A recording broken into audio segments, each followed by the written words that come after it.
Hello. Welcome to Tagged Leadership Speak series. We have Ravi. Hello, Ravi. Hi. Ravi is the CHRO of Tata Motors, and we are going to ask him about his experience of working with Tagged People Strong.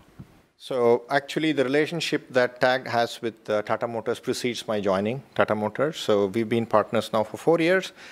And what I've seen in the last 1 year and what I hear from my colleagues, what has happened in the last 4 years is you've been an RPO partner, but in that role, what's really helped us is your ability to help us re-examine and revisit our processes constantly, and also help us understand what are some of the best practices outside, since you work for many other companies.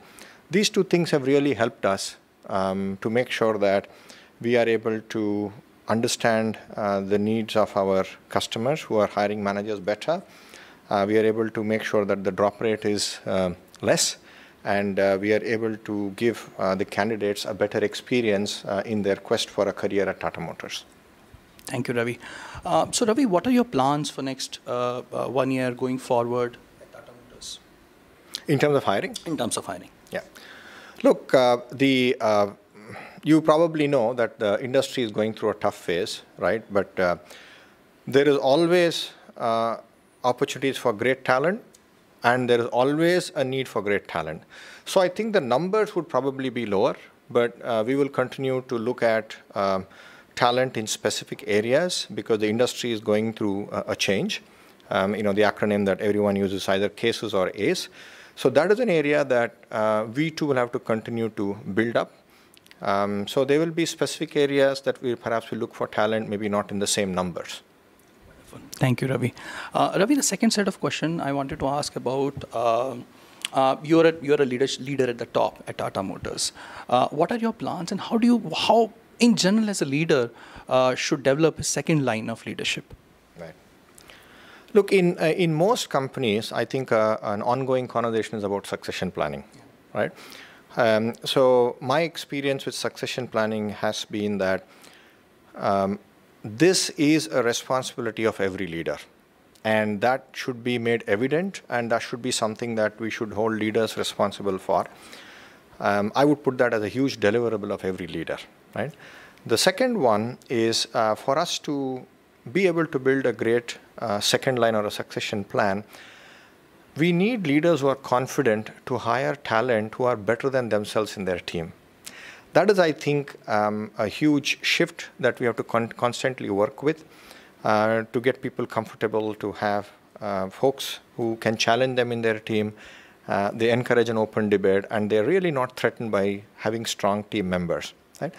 After that, if you look at an organization, you cannot grow great leaders in a silo or in a vertical. Right? We have to move them around, and we have to encourage leaders to trade talent, right? And I call this as a balance of talent trade, just like a country has a balance of trade, right? Look, there are some leaders who, if they call me even today and say, Ravi, I have a role, would you consider? I would always give it a second thought, because by working with them, I have grown. Not just when I was in their team, but when they saw a great opportunity, they picked me up and said, go do the job, although it was in another team, right? And for such leader, the reputation also grows. That's what I constantly tell folks that I coach. Because if you grow people and they go out and they become big leaders, you may lose a good talent now, but they're going to go out and they will be great ambassadors for you. And they will ensure that whenever there's an opportunity in your team, many better talent apply. So it is just glass doors in a different way. Your reputation to grow actually helps you attract better people. That is, again, another thing that we need to help leaders to do. I believe these are some things that we can do to ensure that we grow a strong second line and a succession plan. Wonderful, wonderful, Ravi. That's a lovely perspective. This also brings me to the second question. See, leadership is at times a strategic leap of faith. At times anyways, nobody has seen the future, right? You may fail in the future as well, and it happens with leaders as well.